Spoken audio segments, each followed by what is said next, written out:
Hello, everyone. Welcome on my channel for the first episode of an international anti-communist conference with geopoliticians from 4 different Western countries that I thank to have accepted my invitation.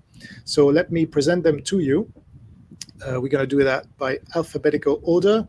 So Alexander Benesch, representing Germany. He's the author of 15 books in German. Some of them have been translated in English. And his latest book is called Real Anti-Communism and the Third World War. Great title. So next is Trevor Loudon. He's representing Australia and New Zealand. So now you're an American and you live in America, but you've lived the first part of your life in New Zealand. And we can hear that with your accent.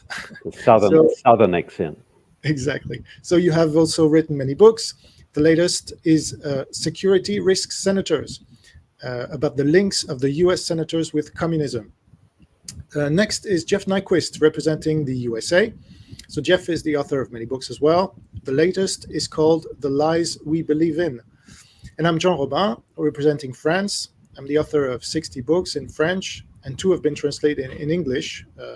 What the World Owes to Protestantism, and France is a colony of communist China.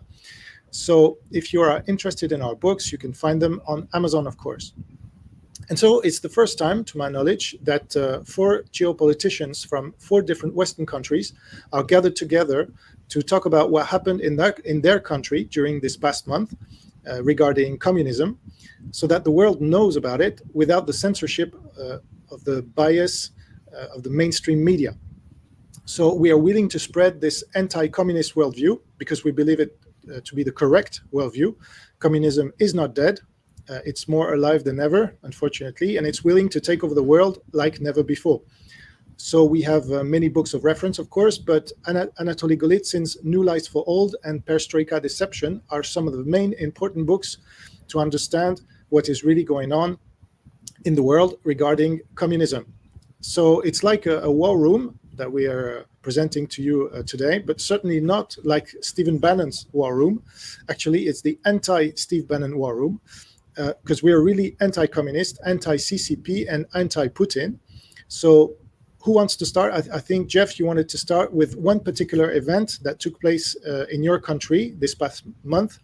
And someone, so the idea is that someone present news from his country and the other ones can comment if they want. Yeah, I'll present. I have 2. Do we want me to just do one to start out with? Yeah, we can do one at a time. Okay, well, I'll do the first one. Is the more recent one. Well, famously, the U.S. is ruled by 2 political parties in its 2-party system, the stupid party and the evil party. Only now the stupid party is so stupid it amounts to evil. So and what I'm referring to is the House passed a $60 billion military aid package for Ukraine this week. Significantly, however, 112 Republicans voted against the bill, which is a majority of the Republican conference. Only 101 Republicans, as I understand it, voted for it. I think there was one just said present. A representative from Pennsylvania. The Republican Party is now actively working the majority within them in the House to damage U.S. security interests in favor of Russia without even knowing it, without even having a sane rationale. Their rationale is our southern border has got to be secured before we can see anyone else defended, help in anyone else's defense. And of course, the $60 billion, they make it like it's going to bankrupt. It's an amount that's going to bankrupt us. When we have multi-trillion-dollar budgets, it's less than 1% of our total federal spending. So it's a penny. It's nothing. So this is and it is the hard right, Marjorie Taylor Greene, Matt Gaetz, and other people who are behind this. And it's quite bizarre. And a lot of I think a large number of the social media celebrities are also on the right, are pitching in for this. So that's the latest news. Somebody wanted to comment that? Yeah, well, sure. Okay. Just a comment that I think is very important to this. I think it is absolutely imperative to destroy conventional conspiracy mythology, because this is ultimately what the Russians are using to influence the MAGA crowd. And, we've seen this with politicians like Marjorie Taylor Greene. Her entire worldview and view on history is based on what she reads on the web, on these websites, and what she sees in these videos. So it's very much based on traditional conspiracy media, and it goes like this. And we've seen this recently from Alex Jones, who expressed it more openly. So the belief is that the international Jewish conspiracy, so to say,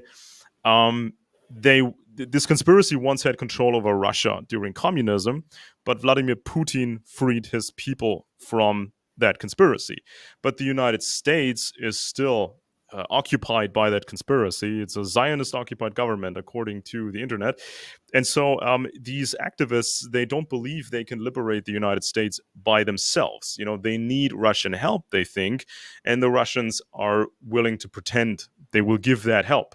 So we've seen this all over the web over the last couple of years, and this is why this policy happened from some of these Republicans. This policy concerning Ukraine, they'd rather have Russia take Ukraine than to see the supposed Jewish conspiracy take over Ukraine. This is what it comes down to, and some people, they're not so focused on the Jewish element of the conspiracy mythology, but they also view the entire American, late 1800s industrialization drive, the Gilded Age of the robber barons.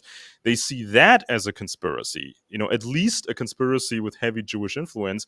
And so, no matter which narrative you pick, the more extreme one or the less extreme one, it still works the same way. The United States is an occupied country, and you need foreign help to liberate it. So I think that by destroying conventional conspiracy mythology, we can take away a major tool of the Russians.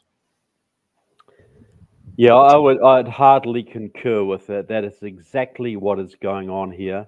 Yeah, a lot of this came through QAnon. The Russian propaganda was definitely big through QAnon. It's also coming through the Ron Paul movement, the libertarian movement. Oh, yeah. And to a degree, it has a soft element that, Russia is a Christian nation. Ukraine is pretty corrupt. It's part of the Western corrupt system. So really, it would be better for everybody if Russia took over Ukraine. You had General Flynn saying that Russia's invasion of Ukraine put a spanner in the works. Really upset the globalists. Yeah. And so you've got, this is exactly the narrative that is going on. It goes right back to the learned protocols of the elders of Zion. It's the same thing that the Nazis were saying. The Iranians believe it.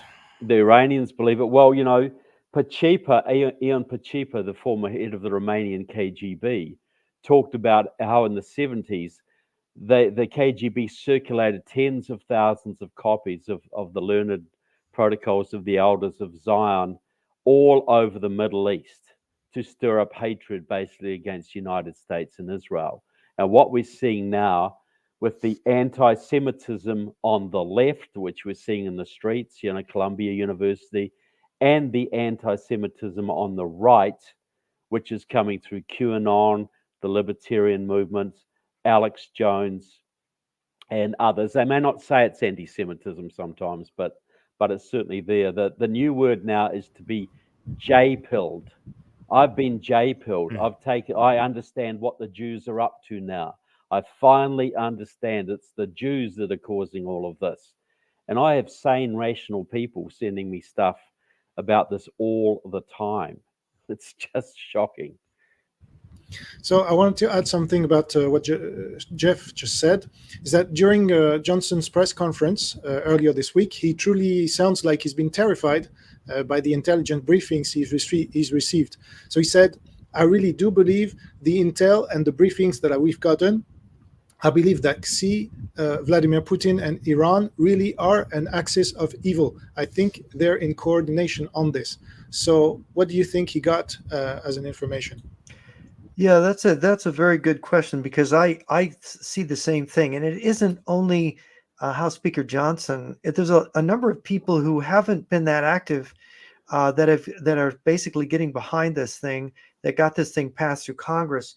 There is something that's frightening them, and I think this is the other news item. Last Thursday, FBI Director Christopher Wray gave a briefing to Congress, and here's the Reuters headline: FBI says Chinese hackers preparing to attack U.S. infrastructure. And we know, because of what you read to me before the show, what happened in Texas, that the Russian hackers have hacked a water system in Texas. I had heard previously. I can read the What's news that? from the Daily Mail. I can read the news from the Yeah, Daily go Mail ahead today. and read that. Read that. Russian cyber attackers hack Texas Panhandle drinking water and flood town in first ever raid by Kremlin-aligned group. If true, the hack would be the first ever disruption of a U.S. water system by Russia. Others, like Iran and China, have already been accused, and feds are investigating. A hacking group allied with the Russian government took credit for the scandal. Yeah. And of course, we had that bridge incident where this ship crashed into a bridge, clogging up a major port, so that not only the bridge is down, which causes all kinds of problems for communications in the country, but the port is closed. So that, and I wonder what they know, but what I've heard from my sources is that the FBI has known for 2 or 3 months now that China and Russia have been preparing a massive cyber attack or series of cyber attacks on the United States. And they have been frantically trying to get ahead of it and they've divided up the responsibility to attacking different infrastructure. And it is believed, here's a quote from Wray. He said that they are waiting for just the right moment to deal a devastating blow and to physically wreak havoc on our critical infrastructure. So this is no joke. I mean, they found, well, I can't say some of the things I know, but they have found evidence of physical tampering, of entry by the Chinese into certain vital systems. And I think that what is really the big takeaway is America differs a little bit from Australia, New Zealand, and Germany and Europe, in that America is the main enemy, the one that nuclear weapons and primary attacks in a time of war are going to be focused on. And something that Mr. Wang of Luda Media told me, he said that they are preparing this larger attack, that the Chinese are infiltrating 250,000 PLA soldiers across our southern border in preparation to make a war on our soil, to create chaos here, to destroy our economy, to destroy our ability to defend other countries. Because really, the center of the defense of the West is here in the U.S. That's how we differ from the other infiltrated countries. And one of the things I've heard from different sources is how that the Chinese are regarding some of their leftist friends here as no longer their friends, because maybe some of the leftists here are figuring out that China, and it's not just Russia, it's China and Russia, are against us. And, they've got families. This is their country too. They could be killed. And so this is the real threat. And I should add one more thing, that people are really worried about this massive attack is coming just before or after, maybe even during the election, especially if the election is really dividing us, right, next November. Yeah, I think that's a risky move by the Russians, especially because we know that the Russian power grid is almost entirely based on foreign technology, like almost all of the hardware, all of the software. And we know that some white hat hackers in Russia, doing these hacking competitions, penetration testing, Russian substations and transforming stations, they actually found that they could take over these things very easily. So the danger of an American counterstrike, I think, is fairly high, but it also depends on assets on the ground, human assets on the ground. And I think this is where the CIA and other agencies are severely lacking. So it's one thing if you have embedded yourself in Russian systems or even Chinese systems by remote. But as we've seen with Iran and the Stuxnet virus, I mean, ultimately, oftentimes you do need an asset on the ground, putting that USB stick in and uploading the malware.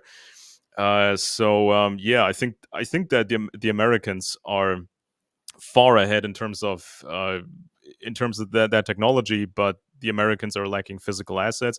And there was another element to this, which is when we look at Europe, for example, or Germany, we can't tell where these human assets are. Chinese assets or Russian assets. They may be literally everywhere. Sticking in the USB thumb drives, uploading a virus, and guess who needs to rescue us when we're in trouble? The Americans. So this is kind of the expectation that the Americans will come to save us when our lights go out. And it's more likely that our lights go out for a longer time than, in America. Yeah, well, that also depends on how willing the American leadership is and how compromised the American leadership is. And that's really my subject, is that, Joe Biden has been working, cozily with the Russians, despite the Ukraine war since the 1970s. He started working with the Iranians in the late 70s, and he's been working with the Chinese since at least 2001. So Biden has done everything he can to sabotage our energy infrastructure. He's been closing off drilling. He's been they're trying to mandate that all US military vehicles will be electric by 2030. They're shutting down uranium mining in northern Colorado, shutting down the Keystone Pipeline, all of the kind of things you would do if you were working for someone else. Plus the absolute shambles that the US military is today, with the vaccine mandates that forced many people out, the political correctness which is hurting recruiting, and the general woke lack of morale that's in the military right now. So what do you think about the Australian grid? Is it as centralized as the American one or the European one? I couldn't really say. I think it's probably more decentralized. The New Zealand one is largely hydroelectric. Mm-hmm. We have no atomic power or anything like that. It's all basically all hydroelectric or gas-fired, coal-fired. So the New Zealand one would be relatively okay. And I don't think New Zealand would be a target for this. Australia would certainly be more of a target, but theirs is pretty diversified.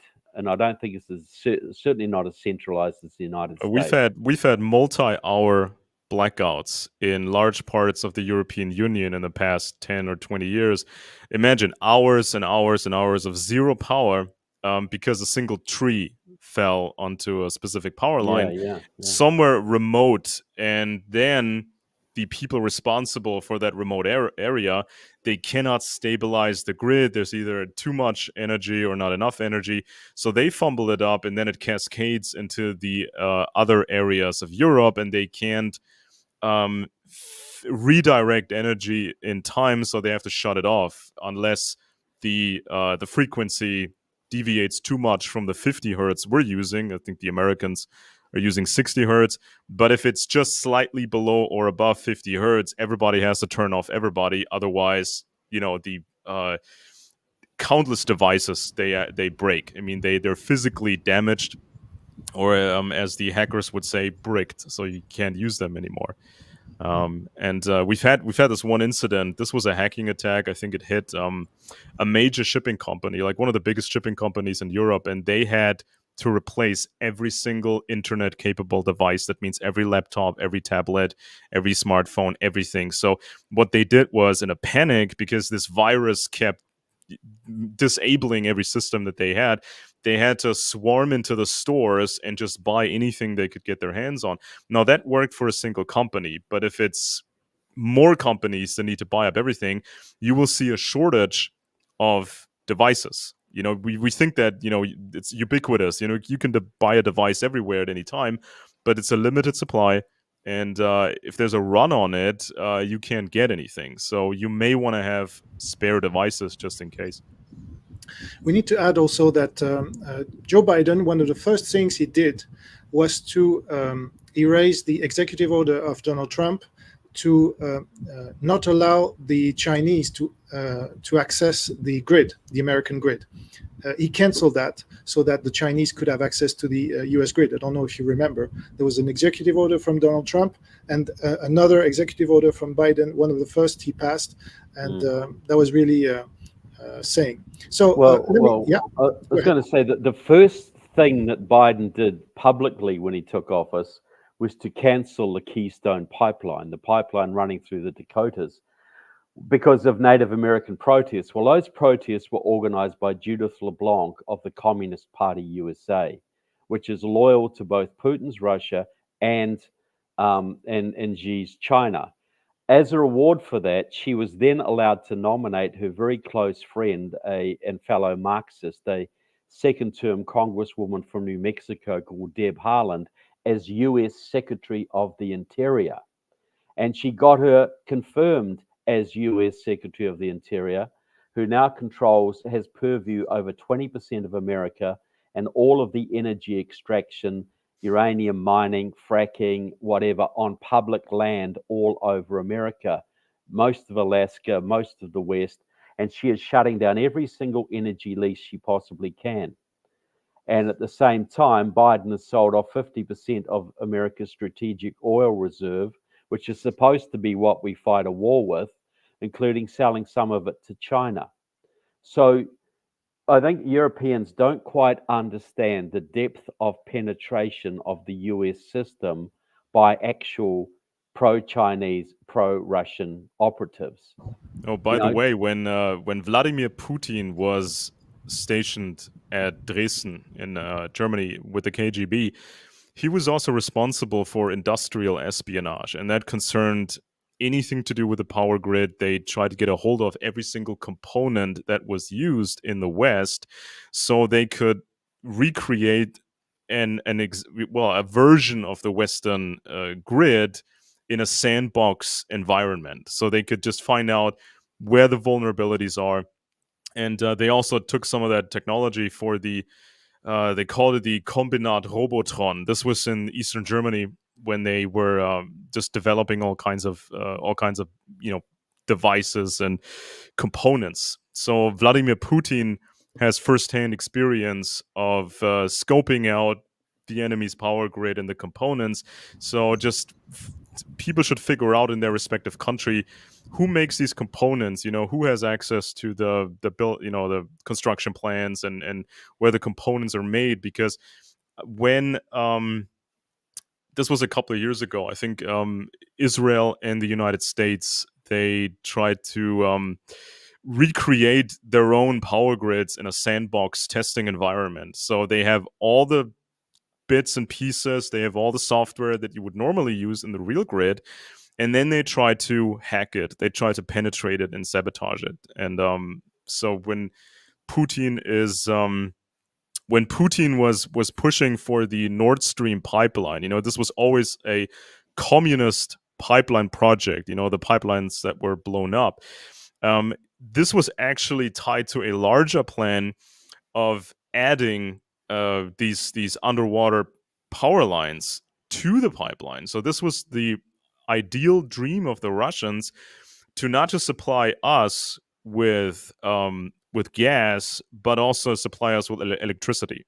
So this was actually in the works, but it ultimately got canceled because we abandoned nuclear power a couple of years ago. But if we had this direct connection to the Russians, they could supply us with nuclear power, which sounds, of course, crazy now, and it sounded crazy back then, but people didn't realize it back then that much.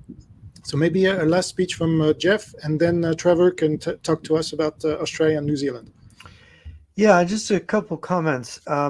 It's interesting. On cyber warfare, the Russians and Chinese are thought to have considerable potential for attack because they are good at infiltrating. They're good at putting agents on the ground. And that's the thing that Alex was pointing to, is that they've got a lot of people in our system. And also this 250,000, if this is true, 250,000 People's Liberation Army hand-picked with hostages back home to come over here and disrupt the United States. Mr. Wang of Luda Media insists that China wants World War III to be fought on American soil. It's interesting. But I think it's true. The Russians and Chinese are not good at defense, at cyber defense. They have awful defenses. And I'll just point to the documentary about Navalny, Alexei Navalny, that when they were investigating who poisoned him, hackers were able to hack the head of the FSB's email, which his password was Moscow 1. And when he changed it to Moscow 2, they hacked him again. It shows you they're not big on security because they're not thinking of themselves being attacked. They're thinking about themselves being the attackers. This was the problem they had in 1941 when Hitler hit them first.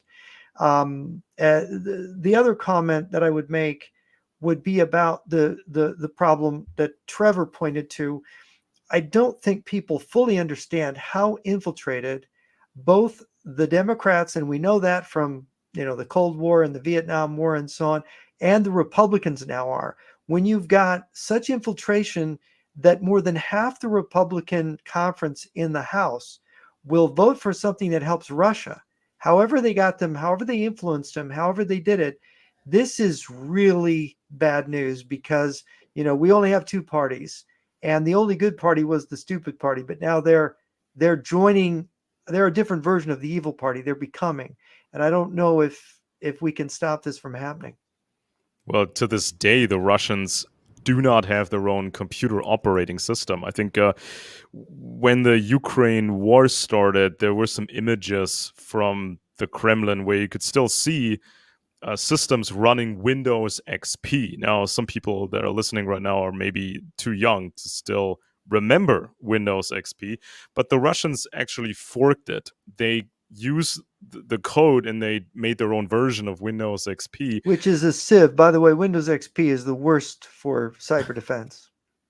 Yeah, so I mean that shows us how far behind they are in some regards, but they hope they've buried themselves deep into Western systems and they wait. So this is kind of a hacking technique that we've seen from Julian Assange by his own accord and some of these older hackers.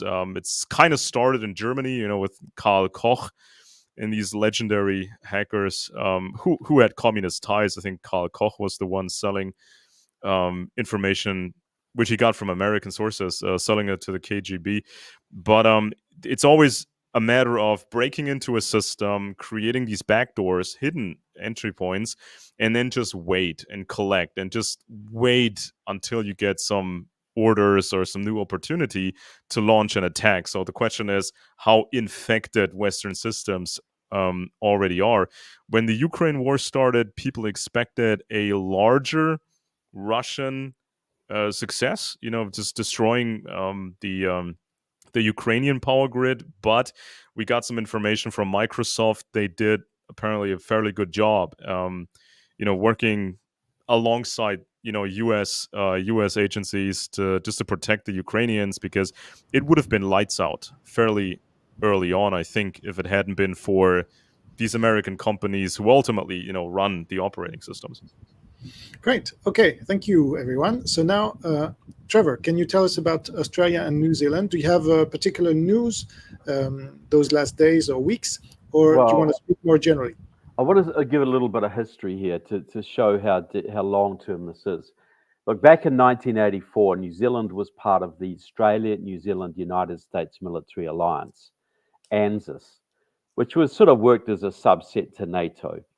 Well, that year, we elected a socialist Labour government and they banned nuclear warships from our harbours. And that destroyed the military alliance.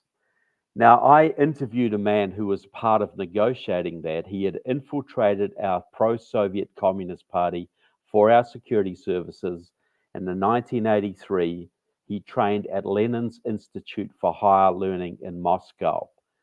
And that's where they come up with the plan. They wanted to destroy NATO, but Reagan and Thatcher were being too tough. So they thought, we'll take New Zealand out of the nuclear alliance, and that will encourage the European peace movement. So they basically had enough people in the New Zealand Labour Party and the New Zealand peace movement and the labor unions which they controlled, they were able to get that legislation passed in a very few months. And this is the real key to communism in the West. Most of what we see coming out of the German Social Democratic Party, the French Socialist Party, the British Labour Party, the Canadian Liberal Party, and the American Democratic Party originates with the communist movement. The communists come up with an idea. It might be a nuclear deal with Iran, socialized healthcare in the United States, whatever. They train the American communists in this. The American communists make it labor union policy, and the labor unions make it Democrat policy. So under Obama, the communists were running America. Under Biden, the communists are running America. They were able to influence our policy in New Zealand. And most New Zealanders still have no idea. So we just had a Marxist Prime Minister, Jacinda Ardern, who enforced the Chinese-style lockdowns on on New Zealand. She was a Marxist Maoist. Then we had the Maoist Prime Minister, Chris Hipkins, straight after her. And thankfully, now we have a conservative Prime Minister. But our conservatives are like, European Social Democrats. They're not conservatives like American conservatives. But in Australia, you now have a full-on Marxist Prime Minister in Anthony Albanese. In 1990, the Australian Communist Party dissolved itself and became an organization called the Search Foundation. It was a non-profit that took up the assets of the old Communist Party and then started a conscious program to infiltrate the Australian Labor Party and the Australian Greens, the Greens Party. And now Anthony Albanese is their man 100%.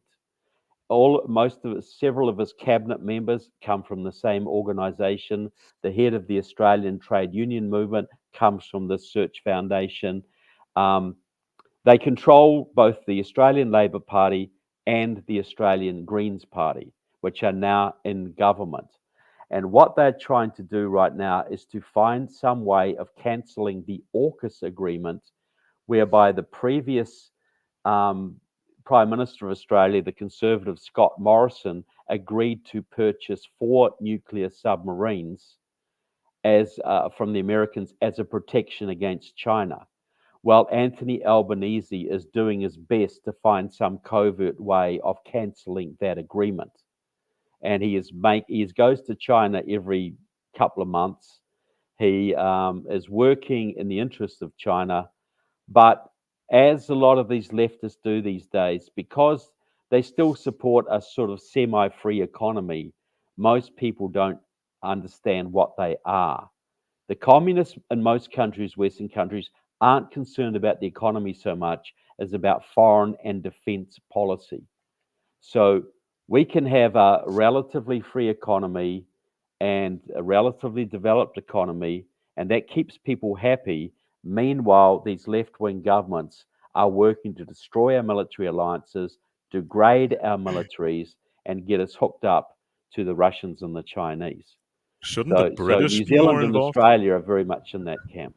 Shouldn't the British be more involved in Australia and New Zealand? If that level of communist activities can be observed. Well, look, we were under communist control through the 80s. Australia is now. I don't think Rishi Sunak, who I was told was put into office with the help of the Chinese, and is about to lose his position to a leftist Labour Party, which is not much better than Jeremy Corbyn's Labour Party. I don't think they really even understand what's going on in the so-called colonies. They certainly didn't do anything about it back in the 80s when we had a communist government in New Zealand then, basically thumbing their nose at the at the Americans. There was no real consequences economically for that. So I think this is what Europeans need to understand is the Western nations, Canada, the United States, Australia, New Zealand, are all deeply penetrated at the very highest levels by both Russia and China. It's the only thing that explains their behavior, and it's easily. Trevor, I wanted you to react to some news I've seen in Australia. So I don't know if you've heard of the Australian e-safety commissar. So this e-safety office censored Chris Billboard for blowing the whistle against Teddy Cook, a trans person who cut their breast off, posted images of bestiality, promoted bondage and getting high during sex, who is also on a WHO panel advising on guidelines for healthcare. Did you hear about that? No, I hadn't heard about that. But just very briefly on the World Health, but this doesn't surprise me at all. The Australian government is going as PC as you can get. But the World Health Organization, we know it's controlled by Tedros, the Ethiopian Marxist Maoist communist, but the head of the compliance unit, the head of the unit that's full of social psychologists, the head of that, who will be in charge of getting us to comply in the next pandemic, is a British woman called Susan Mickey, who's a 60-year veteran of the British Communist Party, the Behavioural Health Unit. And this is all social psychologists. This is all about messaging. In the British she was communist royalty. They called her Stalin's nanny in the Communist Party. She was a tankie. She applauded the Soviets' invasion of Czechoslovakia. And now she is the head of the behavioral unit in the World Health Organization. She is completely in bed with Communist China. And so we need to understand why the World Health Organization is issuing the edicts that it is. Exactly. And will do in the future. If we have another pandemic, the world response will be run by Tedros, Susan Mickey, and Xi Jinping. They'll be basically in charge of our health response. Right, and there was another news with the Australian Senator Jackie Lambie, who said today, actually, yesterday if you're in French Polynesia like me, but on the 23rd of April, she said that Elon Musk should be in jail and he should not have the right to create hatred on his own ideology platform.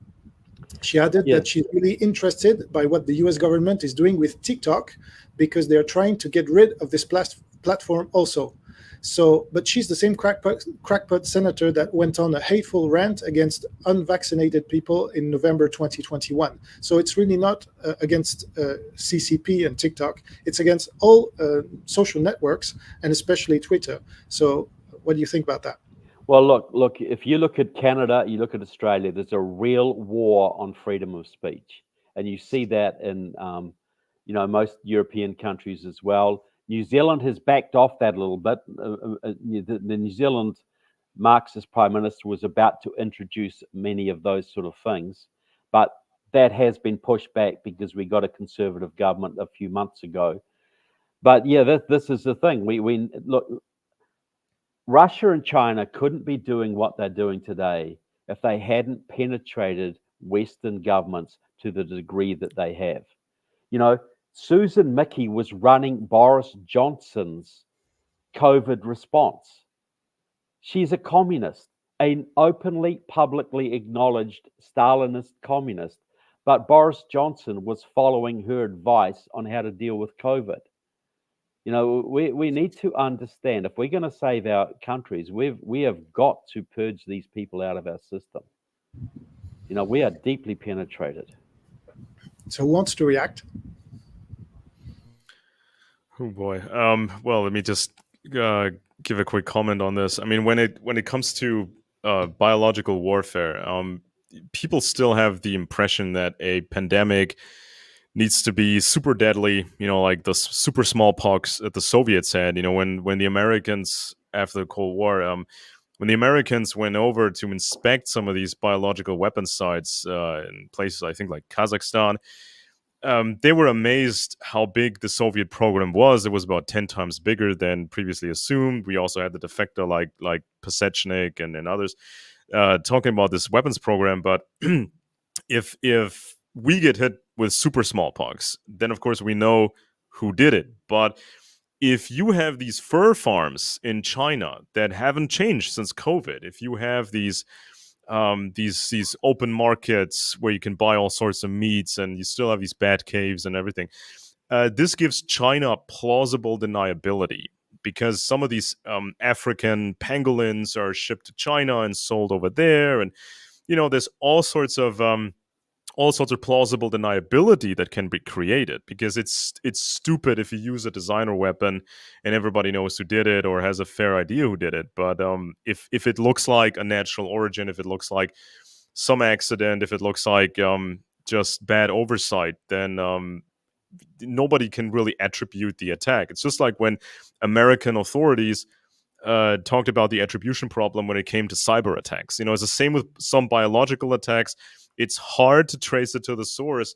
And how do you respond politically and militarily when the attribution isn't ironclad? So I think that that plays into China's strategy, and also some of these other places. I mean, Al Qaeda and other Islamist groups, they have all these natural reservoirs for viruses, the bats and the camels, and diseases like MERS.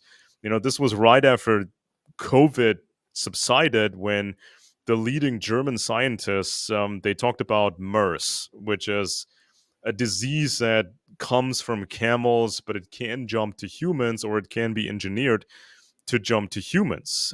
So the same with Israel. When Israel is hit with a traditional biological weapon, Israel may respond with a biological weapon. But if it's some sort of a camel disease or a bat disease, nobody will claim ownership. Or maybe some false traces are being laid out, and some weird groups claim ownership of that attack. They claim responsibility, but it could be complete obfuscation. Jeff,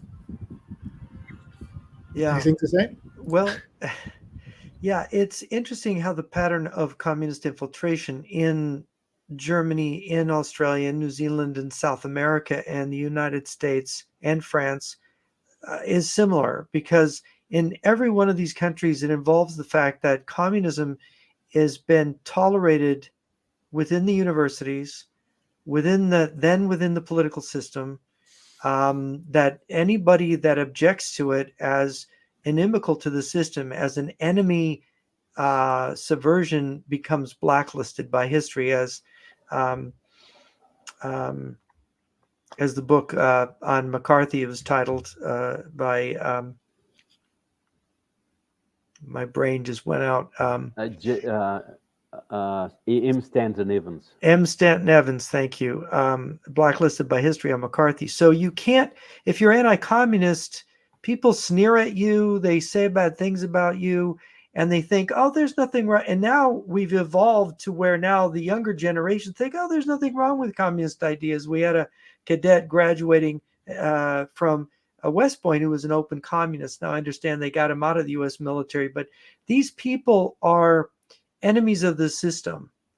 They are not friends of the system or of us. You could say a communist might be a perfectly nice person, but his ideas are poison. Because if you practice those ideas, it leads to mass murder, mass death, impoverishment of entire nations, starvation.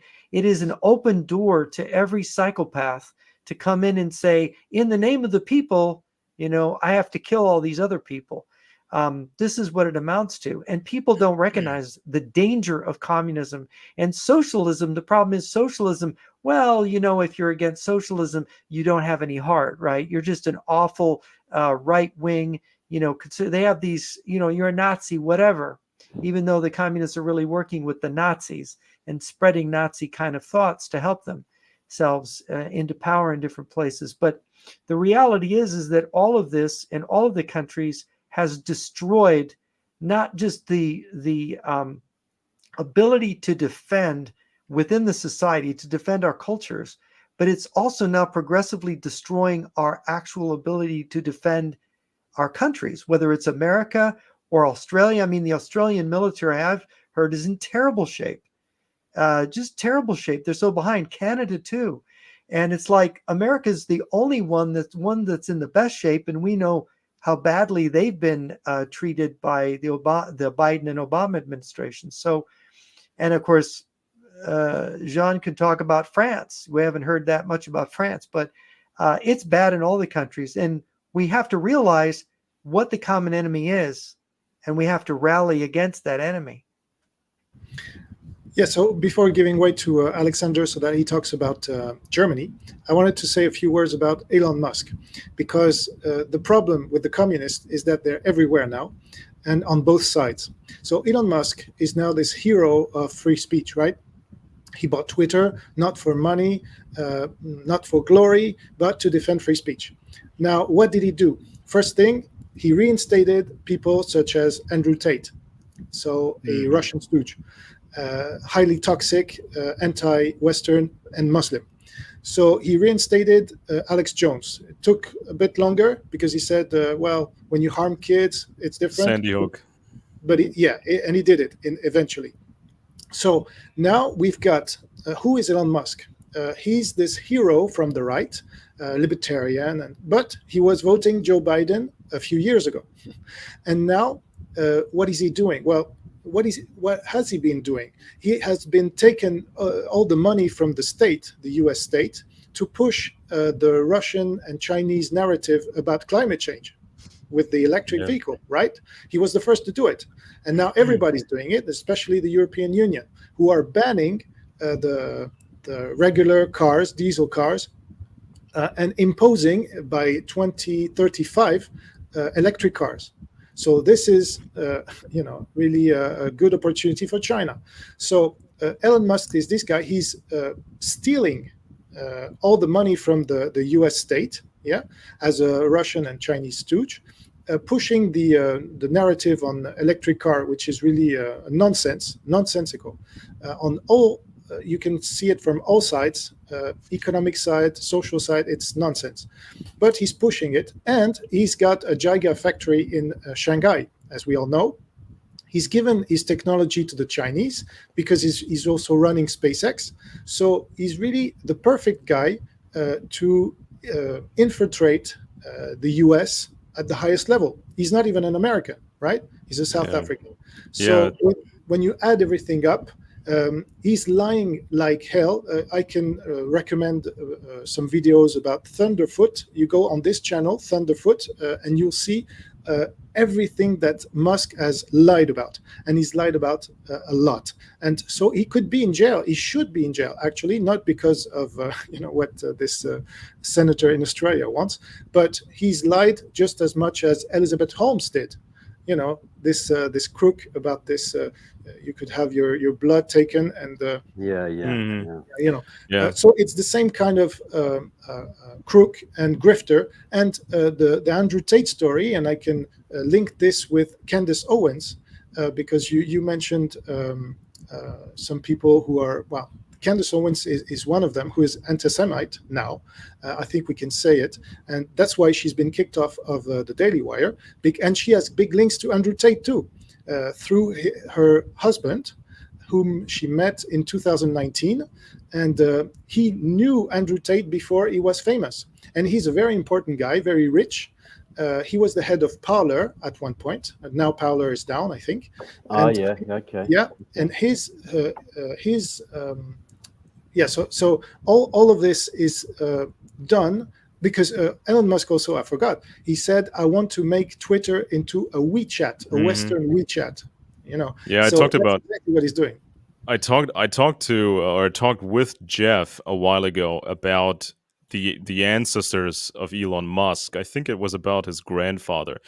If I remember correctly, he was in Canada, and he was tied to a technocratic socialist movement. This was also connected to universities in America, and so the idea was to present socialism in a different way. You tell people it's not about just communist officials making all the decisions. We're going to have the scientists make the decisions. We're going to issue a special card for every citizen at birth, And with this card, we will allocate resources and like a social credit system, basically. But it being run by scientists is supposed to give it a Western appeal. And so this ancestor of Elon Musk was running with this idea. He was also getting into traditional conspiracy media, and eventually the Canadian government shut this whole organization down. And if I'm not mistaken, Elon's grandfather was even arrested. With connected to those events, and so ultimately, the guy goes to South Africa, into this apartheid system because he believes this is the way to go, and he published some more pamphlets containing traditional conspiracy media. Now with Elon, he's kind of in this honeymoon phase with ideology. Now this usually happens in your early 20s, when you're in college, and you find some ideology that fits your personality type, right? So if you're the entrepreneur type, it could be standard baseline libertarianism, which is also infiltrated heavily by the Russians, but it could be something else. And this usually happens in your early 20s or maybe even your late teens. But with Elon, he was so busy studying and creating his first companies, he just omitted that, or he just didn't care for a long time. And only in the last couple of years, he's gotten into ideologies, and it seems like he's in this honeymoon phase with the ideologies he found. So he's not really as critical yet as you would expect from a man his age. Now, normally when you have kids, when you're older, you see ideologies fail, you learn about ideologies failing in history. Usually at his age, you need to have a critical distance to these baseline narratives that are being spread out there. So I haven't found a direct connection yet between Elon and his ancestor, who was a technocrat, meaning scientists run everything. It's just like socialism, but with lots of Elons. We understand that he is limited, or he feels limited by capitalism. He's been struggling with Tesla. He's been establishing SpaceX. Now he's losing money with Twitter. He wants to make all kinds of decisions, but he is hampered by the markets, by consumers, by capitalism, essentially. So maybe he's developing an animosity against capitalism. And he would rather prefer if lots of Elons out there just allocate the resources and run everything. Okay, so now could you tell us about a few news in Germany? So you were talking about AfD, I saw. Yeah. This is the story of the day, and this also has made international headlines, of course. So this happened in the last 12 to 24 hours. A very important arrest has been made, and it concerns the close assistant to essentially the leading extreme right-wing politician. This man is called, the politician is called Maximilian Krah from the AfD party. He's up for election. He wants to be very important in the coming years and decades in the European Parliament. And so his close assistant gets arrested on espionage charges relating to China. And we already know that Mr. Krah is very much a fan of China. He's forgiving China pretty much everything. He wants Germany to get closer and closer to China, just to move away from America, get closer to China.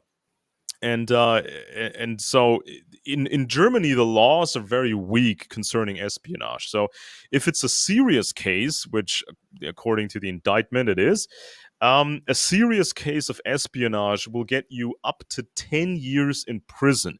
Now, for Americans, that sounds like a sick joke, because it is, but it's always been that way all during the Cold War. We've had some really significant traitors like Heinz Felfe. They get a bunch of years in prison, then they get exchanged or swapped for somebody else.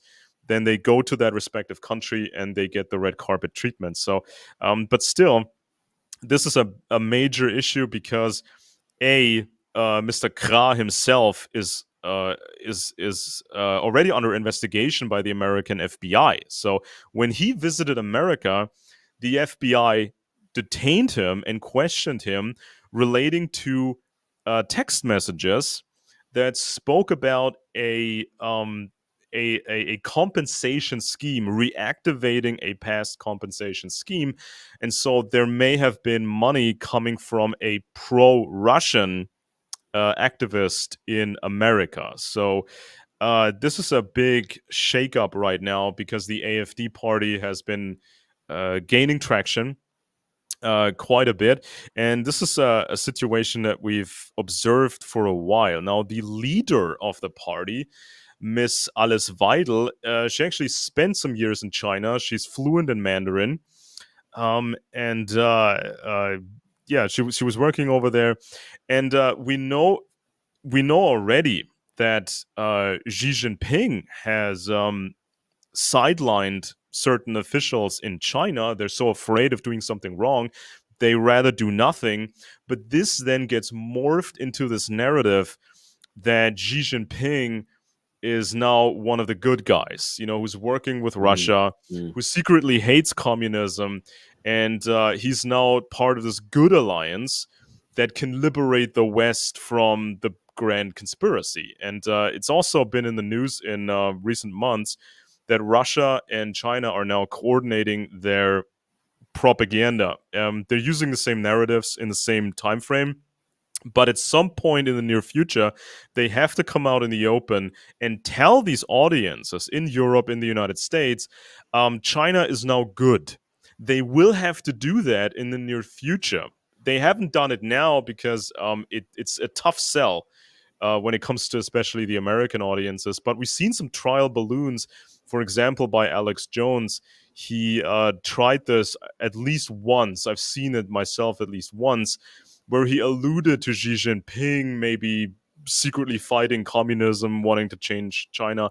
And this was probably intended to gauge a reaction from the audience to see if they can be brought towards that narrative step by step. But I mean, before 2008, Alex Jones called Vladimir Putin a KGB demon. But then after 2008, the Obama era, he took these steps and it went from year to year to year until it reached that final stage of saying the spirit of 1776 is now Russia.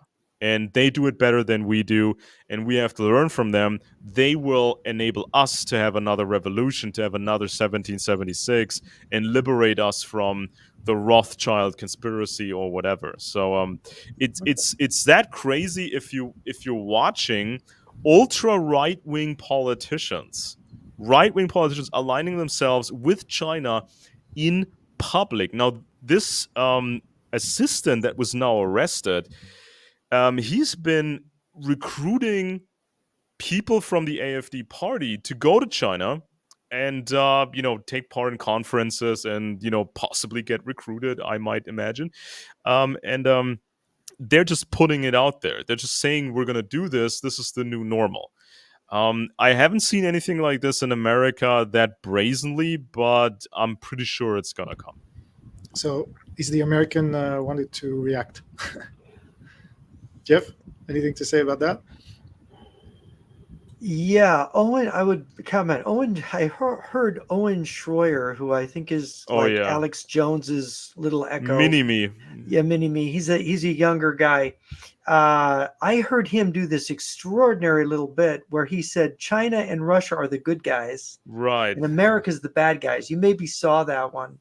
And I watched it about 3-4 times. It was only like 4 minutes long, but I just couldn't, it just boggled my mind that they could put this forward so that a identified right-wing, supposedly patriotic, freedom-loving American broadcast is advancing Russia and China as the good guys and America as the bad guys. And I think it was Tucker Carlson kind of famously just recently said America's the bad guys. So this is becoming mainstreamed, as the communists like to say in education in the 1980s, that mainstreaming means you were going to make it so everybody accepted it. So I think that's where it's Yeah. headed. Well, the almost universal belief now that the CIA killed Kennedy, which is echoed by Tucker Carlson and Brown, people I work with are saying this kind of stuff. The other thing you're starting to see now is the communists got a raw deal. The communists, we should have been friends with the communists. Our evil occupiers poisoned us against the communists. The communists weren't as bad as we were told.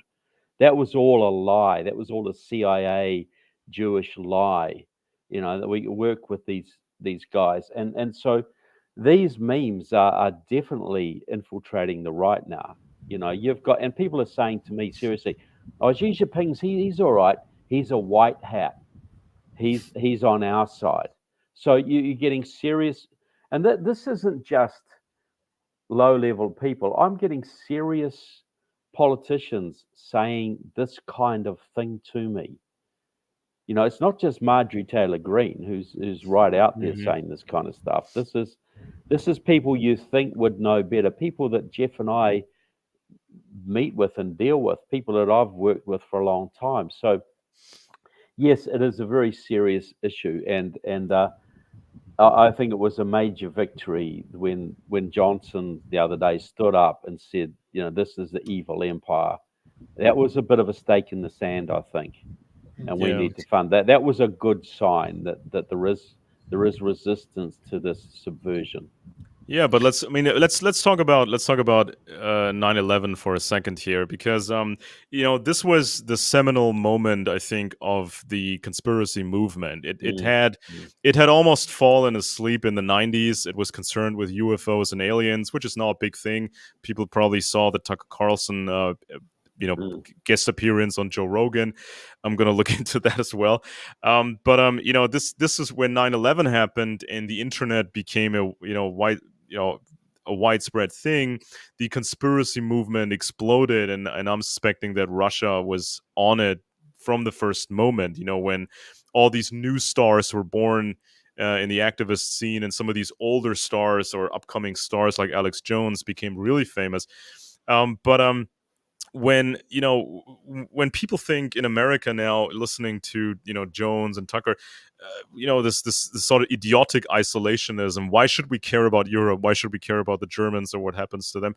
Well, think about this: who was responsible for security in the city of Hamburg when the pre-9/11 Al Qaeda cell was in Hamburg? We're talking about Mohammed Atta and these guys. They were based in Hamburg, and 30 of these guys were living in the same apartment. They listed that very same apartment as their home address, and nobody really bothered to check them out that much. And the whole city of Hamburg was controlled by the Social Democrats, which are in power now. And the very specific man in charge of security of Hamburg, that man was Olaf Scholz back then, who is now our chancellor. Yeah. So messing up security or failing sort of at security in Hamburg made 9/11 possible. And then the very same Social Democratic Party used the Bush war on terror as a pretext to bring Germany closer to Russia. Now, it's funny how that happens. And I don't remember anybody from this American 9/11 truth movement. I don't remember anybody ever looking into this angle, the Russian connections to this Social Democratic Party. We know from the big defectors like Golitsyn, Jan Schena, they all said the same thing. The German Social Democrats are Moscow's tool. They failed at security in Hamburg, and then 9/11 happened. And this whole operation could have been stopped with a single listening device or a single source. And even if the Germans had complained about the legal hurdles to surveil people, all they had to do, and this is codified in German law since 1945, since the occupation by the Americans, counterintelligence has been built into this republic from the beginning. So All they had to do was pick up the darn phone or get a meeting with an American diplomat and tell them, look, we have a problem with Islamists here in Hamburg. These Saudi Arabians and the Iranians. We have a problem here, but we can't surveil them legally. Can you help us out? Now, guess how easy it would have been to get a FISA warrant and have Americans plant a listening device or have Americans infiltrate that cell. It would have been the easiest thing in the world, because America has to protect the rights of its own citizens, but not the rights of some Syrians or some Saudi Arabians living in Hamburg. It would have been that easy. Pick up the phone, prevent 9/11. Didn't happen. So I think this needs to be a bigger issue in America if you look at our German chancellor, because he's done his utmost so far to slow down weapons deliveries to Ukraine. And if Ukraine falls, the problem will get bigger for Americans. And I think that social democrats here are very talented when it comes to creating problems for America. Well, we Olaf Scholz used to spend most of his youth in East Germany, didn't he? Consorting with Erich Honecker and all of his friends, and Angela Merkel before him. She was former ideological chief of the East German Communist Youth, trained in Moscow, but the Christian Democrats. I was told. I think you told me, Jeff. They were warned by the intelligence services not to let. Yeah, but Helmut Kohl. It was Helmut Kohl Chancellor Helmut Kohl, who helped the career of Angela Merkel, and everybody was kind of irritated by it, but he specifically recommended her without giving a specific reason. Now, with current new studies that came out, we know that Helmut Kohl's black budgets were leaked to the communist Stasi, because one of his people, Mr. Kanter, was a Stasi spy. So the communists had everything about Kohl's funny money, which was significant, and he even worked with some of the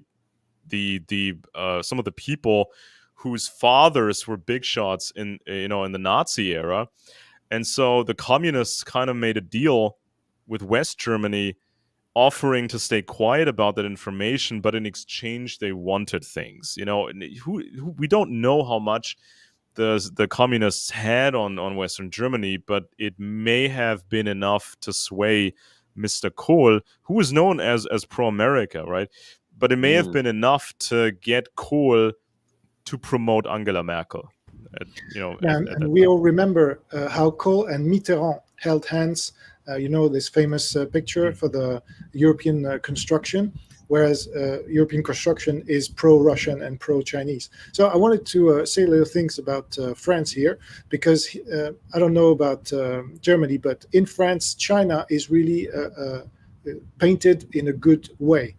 Like each and every day on the national television, 8:00 p.m., you have this great shows about China, believe it or not. Macron has called himself a Maoist, and it didn't create a scandal. It didn't. It was in 2017 during his campaign for presidential election. When I said that to Dr. Li Menyan, whom I interviewed, she said, "Really? Are you serious?" He said he's a Maoist because it was so. Because Mao killed between 50 and 70 million people. We don't exactly know, but Macron can call himself a Maoist in France and become president, and that's no big deal. So China, I just made a video about Nicolas Tenzer. He's a French guy who everybody sees now. He's on every television shows because he's anti-Putin, and he has been for a long time. Now, he never talks about China. Never one word. But his good friend is Jean-Pierre Raffarin. Jean-Pierre Raffarin is a collaborator, a stooge of the Chinese Communist Party. He's got the Friendship Medal of the CCP, just like Putin, by the way. And so Raffarin was the Prime Minister of France under Chirac, and we gave to the Chinese the P4 technology. against the will of the Americans and some of the French secret services. So now I can talk to you about a few news in France this past days or weeks. A quick one. According to a report published yesterday by the French Audit Office, so it's called La Cour des Comptes in French, 3,600 military posts were eliminated last year, whereas the Ministry of the Armed Forces had planned to create new ones. So this is a big deal because it shows really where Macron is heading, and nobody talks about it because he talks big for Ukraine, but he acts big for Russia, in fact. And second big news is Nicolas Lerner. So he's the head of the DGSC, the France External Secret Service, and he's seen on his Wikipedia picture with a New Lies for Old of beloved Golitsyn just behind him. So it's a great advertising for Golitsyn, and according to me, it could be a signal to the French resistance, like, we hear you, the Secret Service are with you, but we cannot say we are with you, or we cannot do any more at the moment. So I was told, and you can maybe tell us, Alexander, I was told the German head of Secret Service was also on a picture with New Lights for Old behind, but I couldn't find the picture, so I don't know if it exists, and maybe you can tell us. You mean Mr. Maaßen, the former head of? I haven't seen that picture, but he's very oblique. He's kind of adopted this position that was popular 20 years ago. You know, the Bush era view on Russia. Let's just get them closer to us and keep the Russians away from China, which is of course very naive. So sometimes he seems like he's adopting that position, but when you listen to some other statements, he clearly indicates that communism was never done. He indicates that the fall of the Soviet Union was fake, and this lie, that was told, was used as a pretext to weaken Western Europe. So he signals that he knows about Golitsyn, he knows about the other defectors, he knows about what's going on, but at the same time, he still seems to be clinging towards that Bush era notion that you can rather work with the Russians and keep them away from the Chinese. So he's very oblique. It's very, very weird. I'm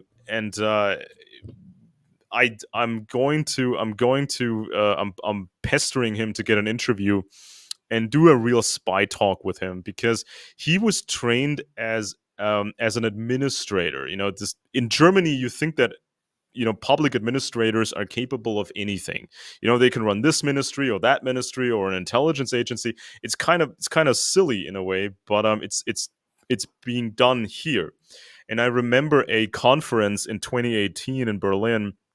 This was a spy conference, and you had Mr. Maaßen, head of the Interior Intelligence Agency of Germany, and you also had the British head of MI5, and they talked about how much integrated European intelligence now is, and the main enemies are the Russians and the Chinese. So I'm wondering, where did all that go? Why haven't we seen more arrests? Because sometimes counterintelligence can be really simple. I mean, Trevor mentioned these examples. With open communists running around, sometimes it's really easy. It's not like leftists imagine it to be, where any statement could get you into the crosshairs of a witch hunt and all that nonsense. But sometimes it can be very simple. And here's another example concerning Olaf Scholz. Now, a few years ago, he was heading a ministry that was supposed to oversee corporations and make sure everything goes according to the law. And so at the time, there was a gigantic German company which is called Wirecard. This was a payment processor, and they wanted to become a major player. They wanted to be bigger than PayPal. They wanted to be bigger than Facebook, and they wanted to integrate themselves with these American companies. They really, really went after Zuckerberg from Facebook. They really wanted to integrate Wirecard into Facebook. And so this huge corporation, Wirecard, was essentially a fraud. These profits didn't really exist. They claimed to make these great profits in Asia, and the stock value was just going up and up and up and up and up. as if this company was a major international player. Now, some British journalists, they kind of understood that this was a fraud, and they used a few plane tickets and a photo camera to travel to these places where these grand profits were supposedly made, and they found these little shacks and these office buildings where nothing was going on. So all it took was some plane tickets and a photo camera to expose one of the largest companies of all of Germany. It's questionable why German intelligence didn't figure this out, why Olaf Scholz didn't figure this out. It seems like the British understood that this was an espionage problem as well, because the leader of Wirecard is now regarded by American and British intelligence to be a Russian spy, Mr. Marsalek, who escaped when the company collapsed. And he's still in play, apparently. He's facilitating money transfers, allegedly, to various Russian operatives. And it's just so silly if you look at this whole case. It was so simple to do counterintelligence. You didn't need to to do anything outlandish, to compromise the Constitution or anything. You just needed to do a solid job, get a few agents, or let's say 2 agents, get them a few plane tickets and a photo camera, and that's enough. Sometimes it's remarkably easy to do this. So I wanted to have Jeff and Trevor opinion on this Nicolas Lerner story. Is that a big story according to you? Because I can remind that Golitsyn was believed in France before he wrote his book in 1984 by the Comte de Maranche, who was the head of the External Secret Service under Pompidou. And as we know, Pompidou died quite early, and Golitsyn said he alleged that it was because he was poisoned. And we all know that Kennedy was killed because he believed Golitsyn as well. So do you think Lerner this is no coincidence, is it? You want to go, Trevor?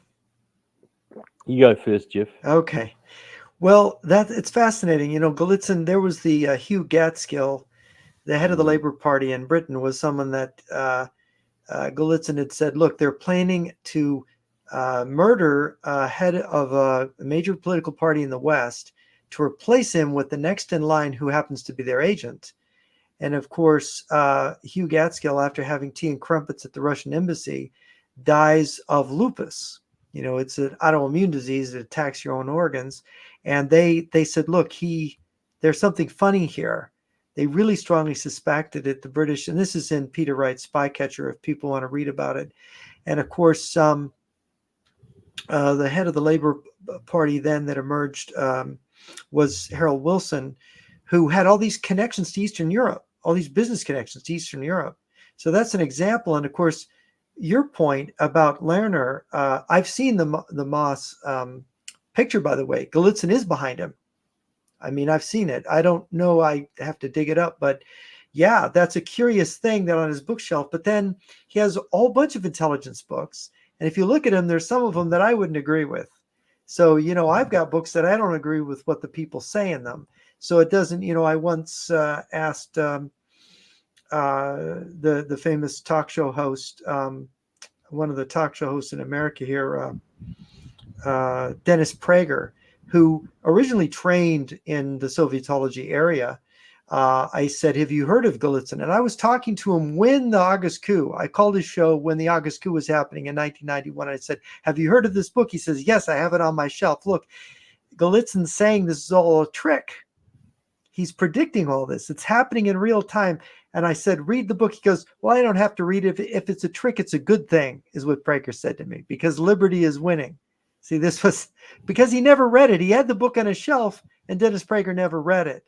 So the fact that Lerner has the book on his shelf, it doesn't even necessarily mean that he read it, but it is interesting, and sure would like to know more about him. But could it be a coincidence that he's got picture and the book behind him? As a head of the DSTC, I couldn't see it as a coincidence. What do you think, Trevor? Well, it's a little bit like Trump supporters think they see Trump flashing little QAnon signs, and this is a signal to the base. But Look, I hope he is. I know that I hear there's a lot of Polish intelligence officers are very, very clued up. They understand Galitzin very well. But if we look at Galitzin's main champion in the United States was James Jesus Angleton, the head of CIA counterintelligence. But he was fired. Well, there was a scandal engineered by the far left congressman, senator from Ohio, from Idaho. The hearings Church. and the church, Frank Church. Yeah. And then he was basically he was pushed out by Colby. And I've read Colby's book.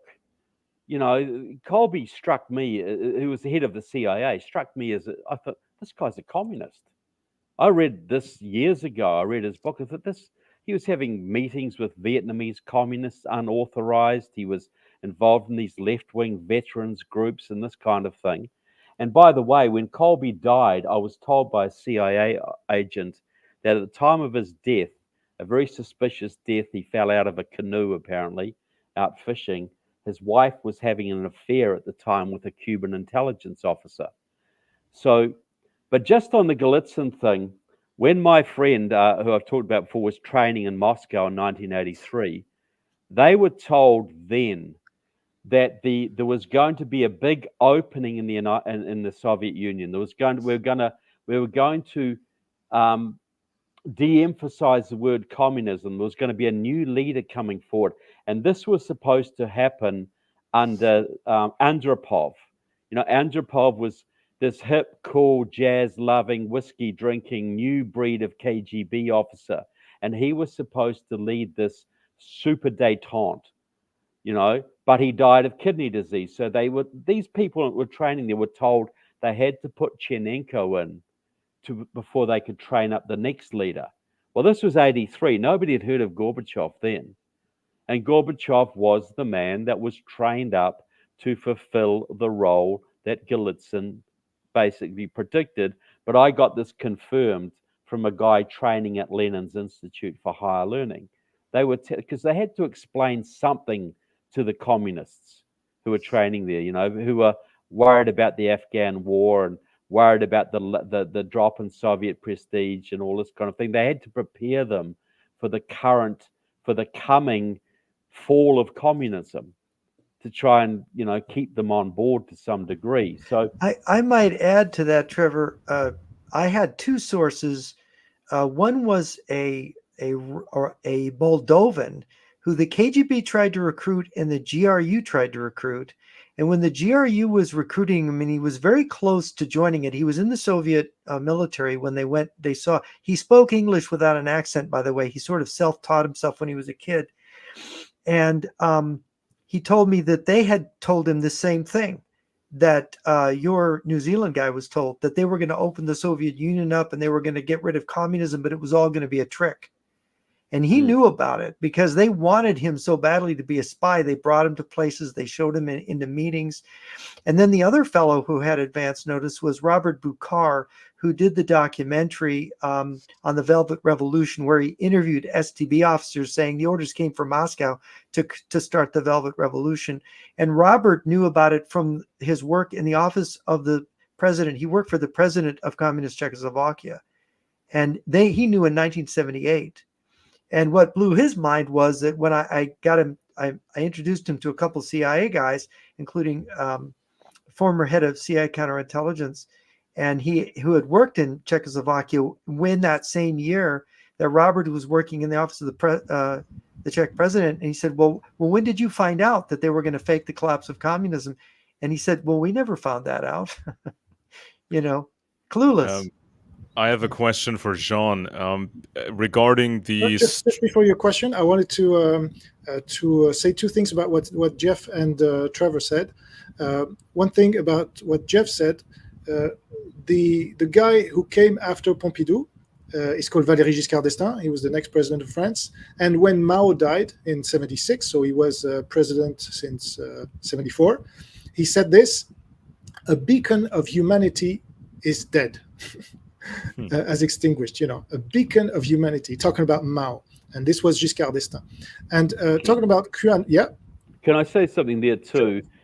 To set the stage for the New Zealand's anti-nuclear move of 1984, French intelligence blew up a yacht in Auckland, New Zealand, killing somebody because this yacht was a Greenpeace yacht protesting French nuclear tests in the Pacific. And this really sparked the anti-nuclear movement in New Zealand. It just sent it through the roof. Well, that was ordered by Charles Hernu, yes, yeah, who was then the French Minister of Defense, yes, who I would believe was later revealed to be a Soviet agent. Yeah, KGB agent. So this KGB agent ordered French intelligence to blow up a yacht, which absolutely sent the anti-nuclear sentiment in New Zealand through the roof, which set the stage for the anti-nuclear legislation later engineered by the Soviets. That's a good point. And the other thing I wanted to say is about what you said about QAnon. It's true that those people, they see each and every kind of sign and they interpret it in a wrongful way most of the time. Now, this is different. This is Golitsyn's book. So in France and everywhere else, this book has been censored, completely censored, since it was published in 1984. I was the first one to translate it in French 38 years after it was released. So to see this book behind a major head of state, I mean, he's not a head of state, but he's a major guy in the French state, the head of a DGSC. So he's controlling 7,000 agents. You know, that's not nothing. And so the French Secret Service are really good. It's been recognized. So to see this book on a picture cannot be some sign that is to be interpreted, especially when we know that in the Secret Service we can throw these signs and so that people can understand them, right? So I think it's not something. It's not a coincidence. It cannot be. Now, has he read it? I don't know. I don't care really, because the simple fact that it's there behind him is enough for me to know that Golitsyn is known in the Secret Service. Maybe the 7,000 agents haven't read it, I'm sure, but some of them have read it, and it's true that other books on this shelf were not pro-Golitsyn even. One is against Golitsyn and is saying is a fraud, but what I 100% of the time we never hear about Golitsyn. And now we hear about him in a special way. So that's what as a French resistant, I can see this as hope that within the Secret Service, especially the DGSC that was run by Comte de Maranche, and Comte de Maranche believed him. And then, but Yes. let's see, he believed him, and then Pompidou was killed. So and Kennedy was killed too because of that. So they're quite. They take care of what they do. This is understandable. Yes, I'm listening about your question, Alexander. Yeah, I was wondering about your take on the strength of traditional conspiracy mythology in the French-speaking world, because I did a study on modern conspiracy media, and I figured that the initial wave of conspiracy literature, the first modern best-selling books, like for example the 4-volume series by Augustin Baruel, this was an operation aimed at destabilizing France, because this literature was not just French literature, but also John Robinson's book Proofs of a Conspiracy. There was also a German one that nobody remembers, August von Stark's book. This whole campaign was supposed to create chaos in France because it painted the French Revolution as a satanic conspiracy. You know, it was just the work of the devil and anarchists. So, and then there's this Austrian professor, Klaus Oberhauser, who agrees with me, who put out his own study saying the same thing. And then in the early 1800s, the French early socialists, these French early socialists, they created the next wave of conspiracy media, introducing this idea of a Jewish master conspiracy, thereby creating what then was taken over by the right wing. So this was like a massive operation to begin with, and now the Russians have a lot of control over it. So how strong is this mythology in the French-speaking world still? Well, I'm no historian, so I didn't dig up as much as you did for Germany and the rest. But what I can tell you is that in France, we have had a long tradition of anti-Semitism, going back to the kings, Louis IX and stuff like that, who kicked out the Jews and stuff. So within the Catholic Church, it's really embedded, and it went through time, through today. And then you had the socialists, of course, who developed a different kind of anti-Semitism, but they kind of joined with a guy called Drummond. So Edouard Drummond, yeah. Edouard Drummond. So he wrote La France Juive, so the Jewish France, and it was a bestseller at the time. It had, I think, 80 different reprintings, so it was huge. But then, as you know, we were occupied by the Nazis, and then anti-Semitism became mainstream. But then it was completely overturned with liberation, and so France became an ally with Israel, believe it or not, and we gave Israel the bomb. So during the Fourth Republic, so we went all the other way. And then with de Gaulle, back in 67, the 27th of November 67, he had a press conference when he said really anti-Semitic stuff about Israel.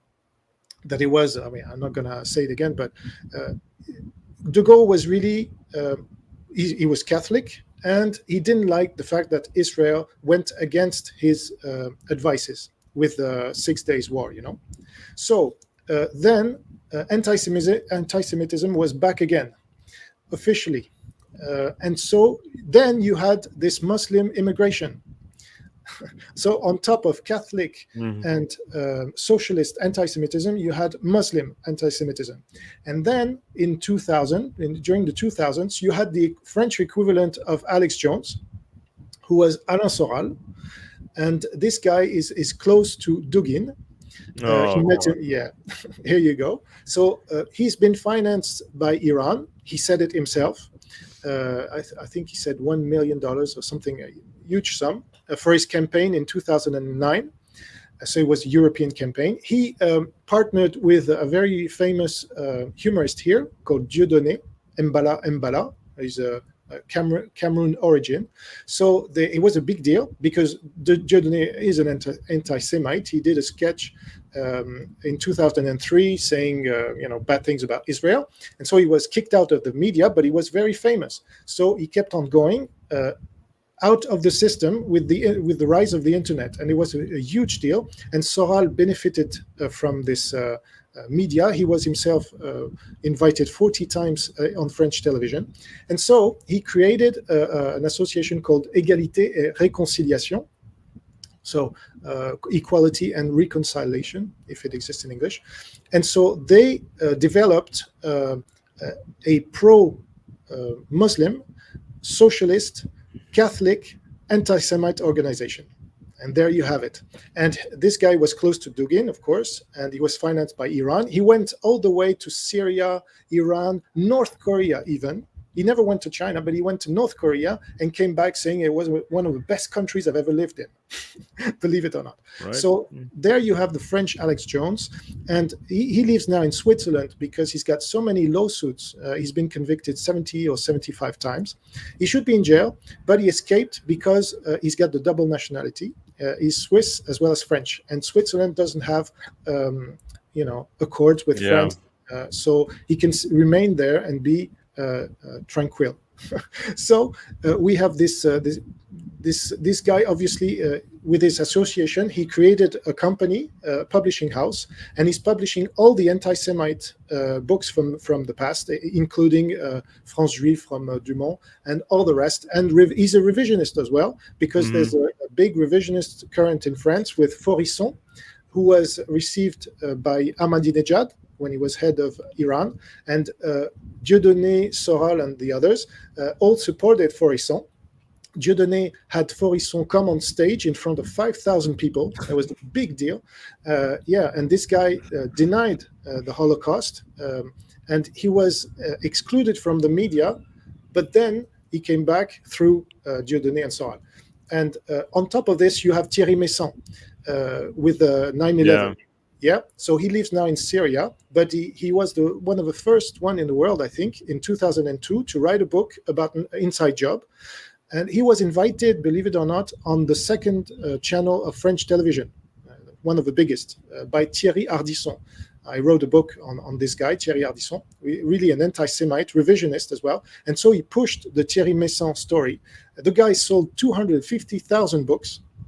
And then this created a big stir. So you had the inside job thesis and the official thesis, but never the fact that the Russians were behind the Islamists. And so this is the way we crushed the truth in France, like in everywhere else. And so now Thierry Meyssan is living in Syria. Well, that's really a coincidence. So yeah, this is the Did you all see that report by Alex Jones a few weeks ago? Maybe it was like 2-3 months ago. This was on InfoWars, where Jones was promoting the idea that he's against World War III. He wants to prevent World War III, which is like an old communist talking point, obviously. But he told this story of basically Jewish occupation of Russia for 85 years. So this conspiracy was controlling Russia during communism, but then Putin freed his people. And he was also making that historical argument that this Rothschild conspiracy, by helping along the communist revolution in Russia as a payback, Lenin handed over or released Ukraine as its own state. So this was like a Judas payment, according to that narrative, a Judas-style payback for the help received for the communist revolution in Russia. Did you see that? No, but I've heard similar narratives. Yeah, and it means, and this is kind of the thing that I see with MAGA in America. It basically means if all of Ukraine comes under Russian control, they think it's then freed from the Jewish conspiracy. But if America has control over Ukraine, then it's part of the Jewish conspiracy, or it's controlled by the Jews. Yeah, and that's what's really exactly interesting what we're saying, is that they simultaneously say the Ukrainians are Nazis. Oh, So yes. they're it's a Jewish Nazi conspiracy, which is what they end up with because but this the way is how they're trying to do this convergence of the left and the right with this anti-Semitism. Yeah, this is how they want to create a civil war in America, because the Russians are simultaneously working with the left and the right in Russia. Sometimes they want them to work together. Sometimes they have completely different narratives for these groups. So, for example, the left gets this old Leninist narrative that it's just the end stage of capitalism. But the right wing is told it's the Jewish conspiracy. So we've even heard Medvedev wishing for a civil war in America. He said this after the Ukraine aid package was.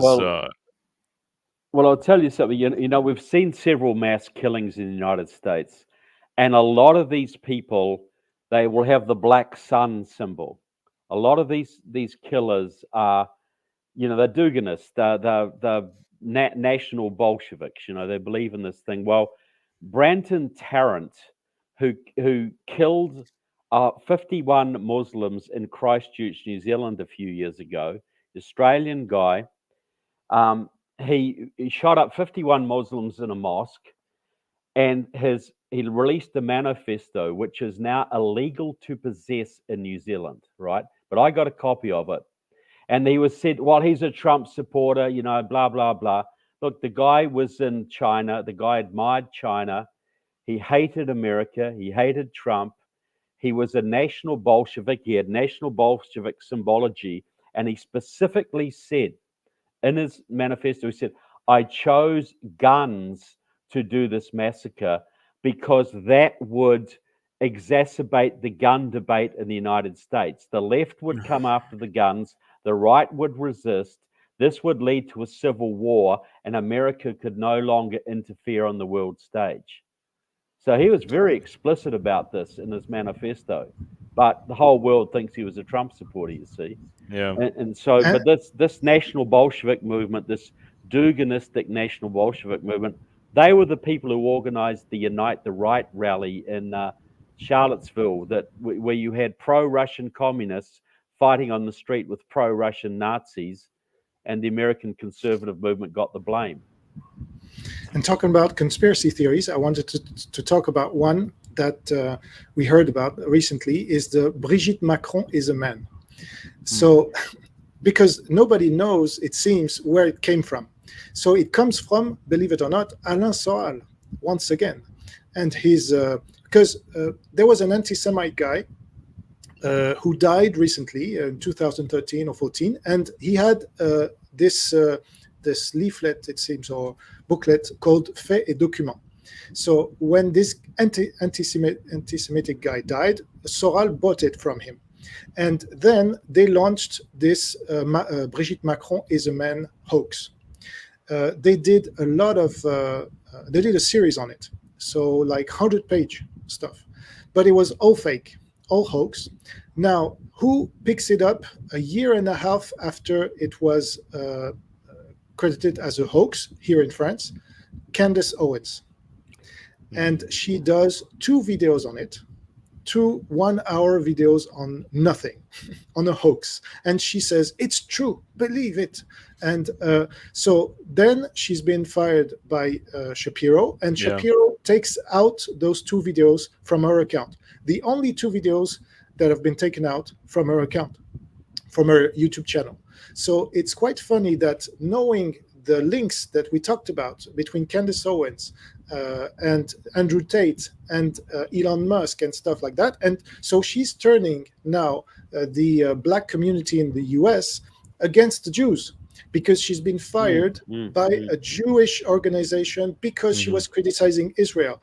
Now, it's not the whole story. And what is never said is that she did this hoax, 2 videos on this hoax, to be banned by Shapiro, because I myself sent an email to Daily Wire and says, this is a hoax. She's perpetrating a hoax from an anti-Semitic background by the French Dugin. What are you doing? Why are you keeping this girl?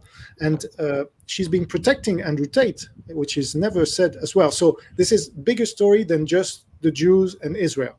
Yeah, a few years ago, one of the leading German national Bolsheviks, who's also tied to Dugin and all that, this guy put it bluntly. He said, we want to attract the losers of globalization. Okay, so, and this is sort of the gimmick that Andrew Tate is doing and others are doing. They see themselves as alpha men, as leaders, and they see a lot of people out there as losers, and they think that they can hoax the losers, they can lie to the losers because they don't see through it. And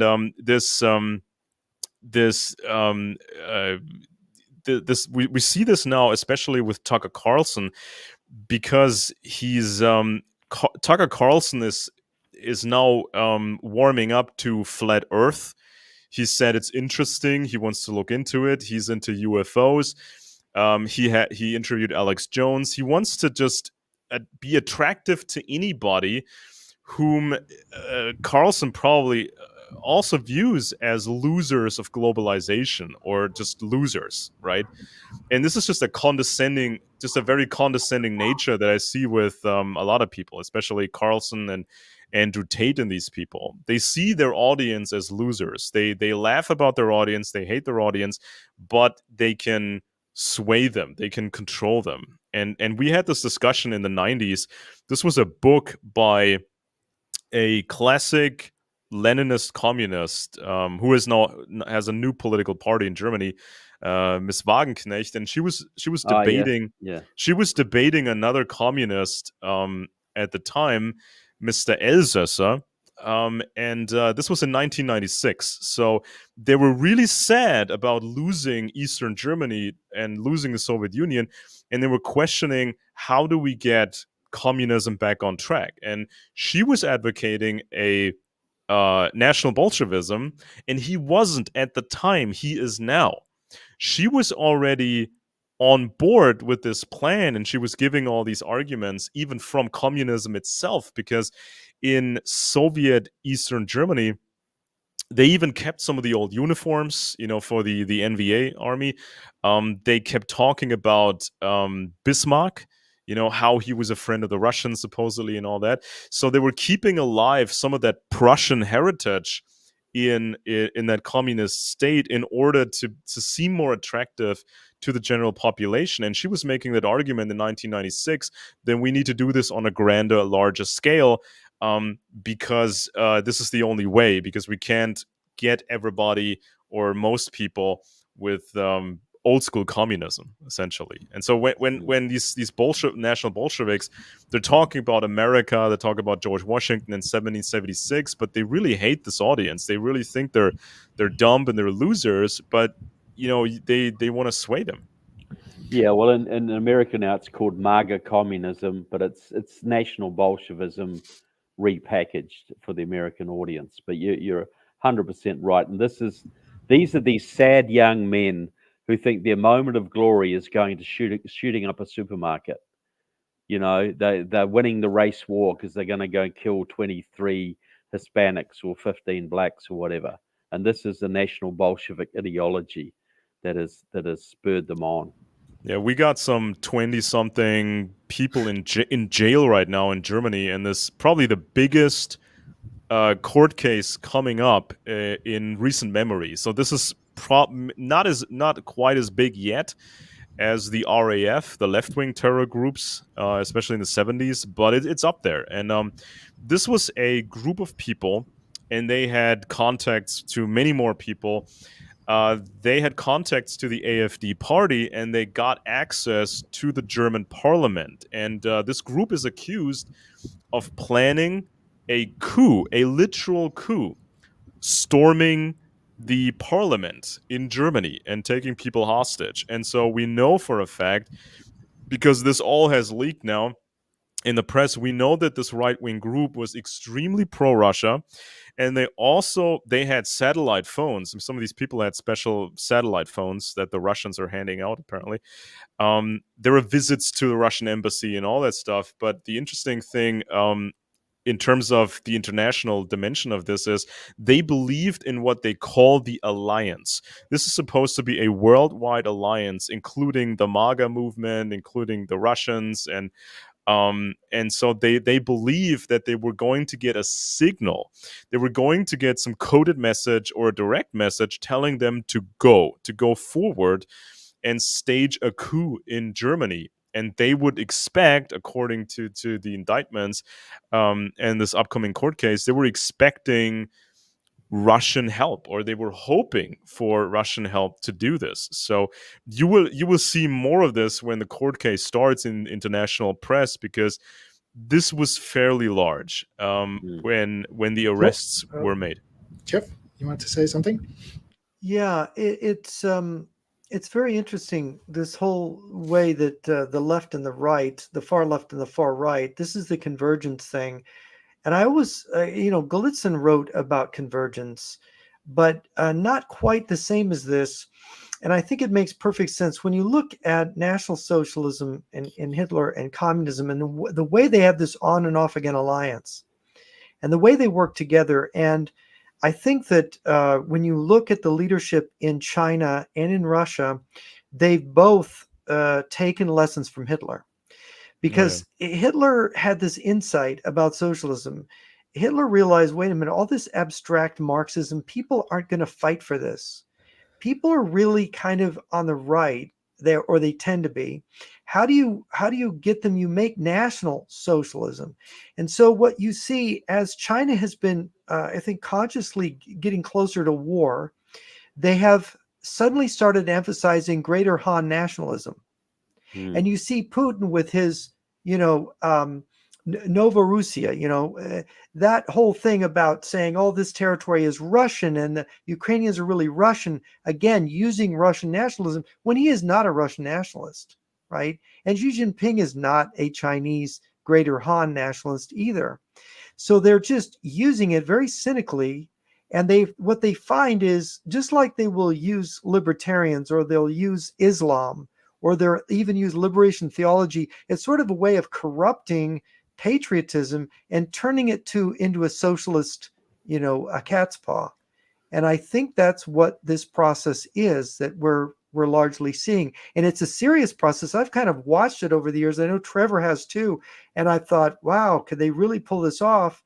And yeah, they're doing it. This vote in the US Congress, with most Republicans voting against this bill, kind of shows how much progress they've made in the political system here. To me, that long-term Trevor, strategy. maybe, Alexander, maybe Trevor, because he hasn't spoken for it. Oh no, that's well, Jeff's exactly right. This, I've been watching the Dugin philosophy for 30 years now, permeating the US right, but it's really accelerated under QAnon in the last few years, the MAGA communist movement, all of this. The communists believe they're going to have a world communist state. The Duginites believe they're going to have a white state stretching from Siberia right across Canada, which will be all the white socialist paradise, and everything else will belong to the brown races. This is what they're selling these people on. So it's exactly what Hitler realized. You got to have a nationalist element to sell socialism. And it may also indicate the division of the world between China and Russia. Yes, yeah, exactly. China gets the South, China gets the brown South, Russia gets the white North. Yeah, to me, that long-term strategy described by Golitsyn and other defectors, that strategy of the Russians reminds me ominously of a Nazi B plan that was floating around in the 1940s when the war wasn't going great. So this was a group of industrialists and party people and military officers, and they figured we could settle with these other powers, keep some of the gains, return quite a few of these territories that we've conquered. We make a deal, we ban Hitler to his favorite mountain, or we just kill him, and we're going to pretend that fascism is over, never to return. And so with this fake, phony change, this reset, they would have all these German companies, the Siemens and Volkswagen and all them. They would grow and make international business with them. And they would laugh at the notion that this was still run by fascists. Of course, it would all be run by German intelligence. And they were going to fool the world and have a mixed ideological system. So this would have democratic republic elements. This would have aristocratic elements. This would have some socialist elements. They were going to have a mix of ideology, a hybrid. Now, this sort of B plan pretty much sounds like what the Russians were doing after 1991, because they faked the end of communism. They pretended communism will never return, and the Russians have maintained a hybrid ideological system. They use bits and pieces from set pieces, really, from the old Russian aristocracy. They still have this anti-fascist mythology of beating the Nazis. They have some sort of fake democracy going on. So it's also a hybrid, and that's how they can talk to different groups worldwide. So what else were the Russians going to do? It's the same as with the Nazis back then. What other option did they have? They were either going to be successful in the war or do this other plan. And the same way with the Russians, they were either going to succeed with the initial plan or use this other option. So, as a conclusion to this show, I wanted you to react to the Olympic Games. They're going to happen in Paris, as you know, and it's already a mess. The city is run by the socialists, and you have homeless people, drug addicts, and filth all over the place. The Seine River is polluted like never before, but they want the triathletes to swim 1.5 kilometers in the Seine.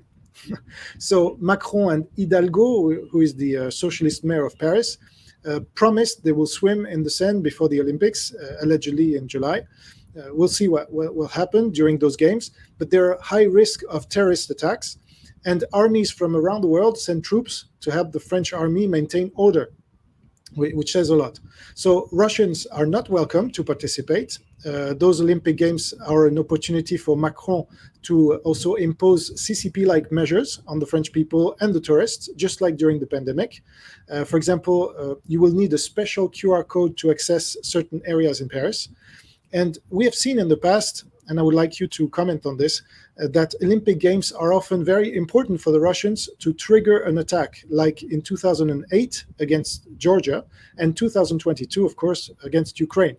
Both Olympic Games happened in Beijing. So we'll see if it's the case against this time. What do you think?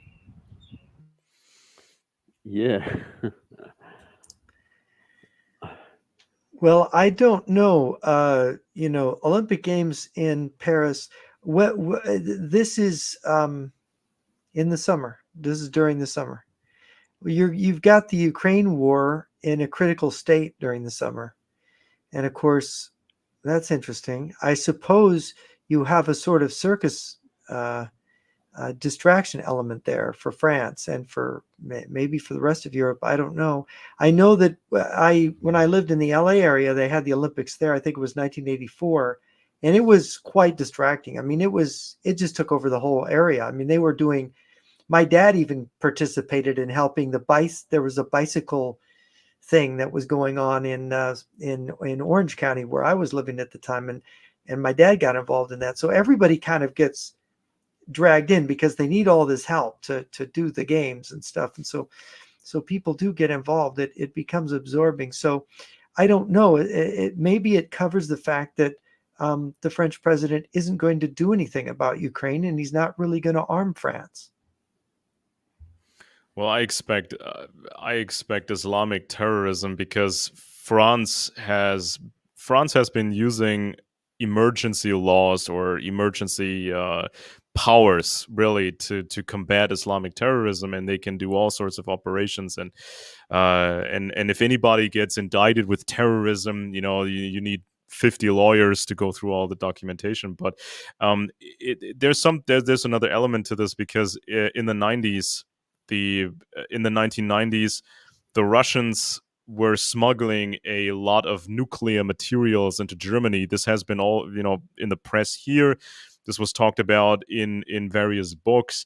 And so we're talking plutonium, we're talking enriched uranium, you're talking radioactive garbage, which was not secured at all in the 90s in Russia. So you could pay people off with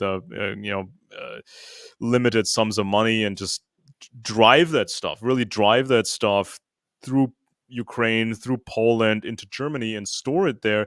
This has been called a potential blackmail risk for Germany. But it's not just Germany, because once it's here, they can also move these materials to France, for example. And the implication is, of course, to have nuclear blackmail. There was actually one specific case of nuclear blackmail. This was with the Balkan War, I think. This was in the book by Jürgen Roth at the time.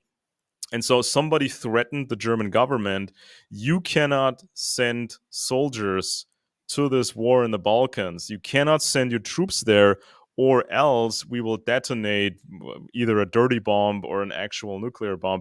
And so you may see the same kind of stuff in France, maybe during the Olympics, because it's a direct threat. Do not send your troops to the eastern flank of NATO, because something of a larger scale might happen. And it's some sort of a blackmail that could actually work if you just can't find these terrorists, and you can't have so much dictatorship or emergency laws to find these nuclear materials, but they're somewhere.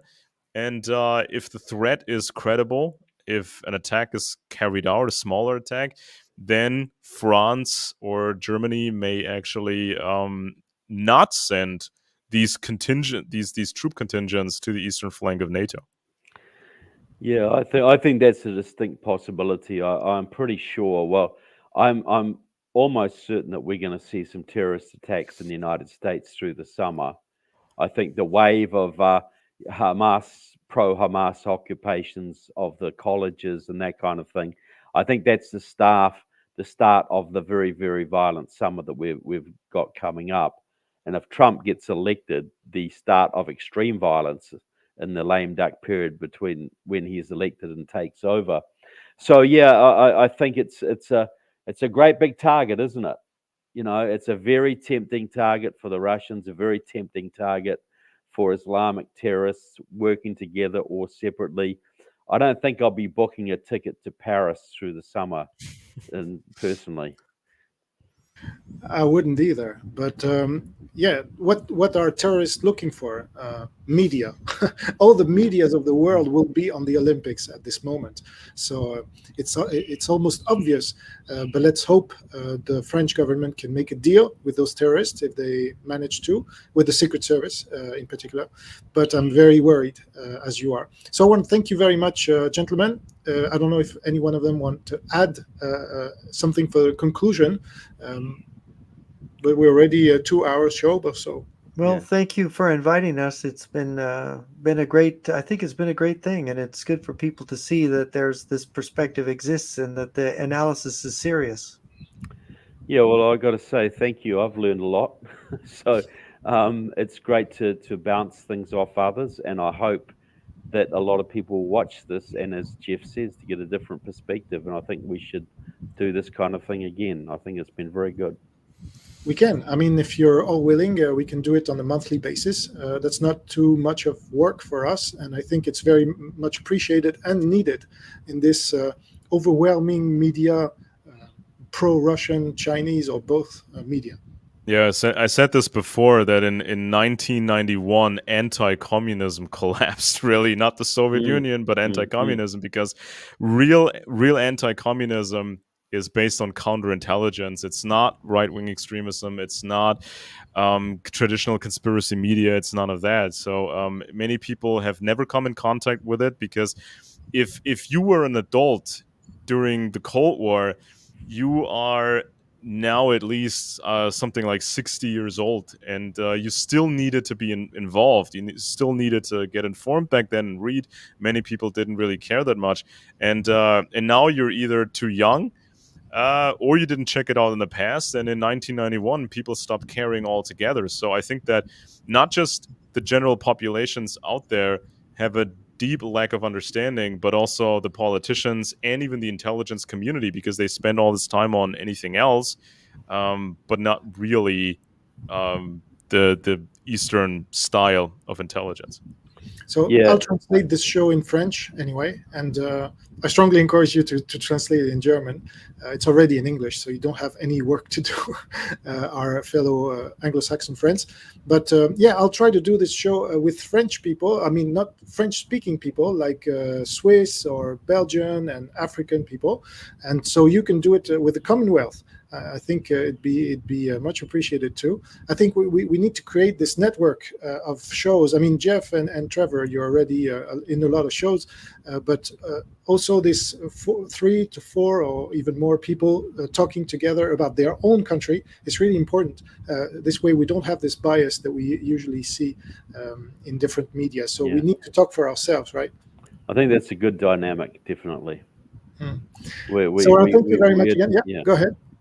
No, so we identify patterns. We can all learn from each other. And as you know, Reagan didn't defeat communism, but he did defeat anti-communism. and we have to get anti-communism back. It's not good enough just being a patriot or a conservative. We have to defeat this movement, or it will consume our societies. So that'll be the conclusion of the show. Thank you so very much, anti-communist patriot friends that I'm really proud to have, and looking forward to speaking to you again next month then. Thank you. Thank you. All See right. you then.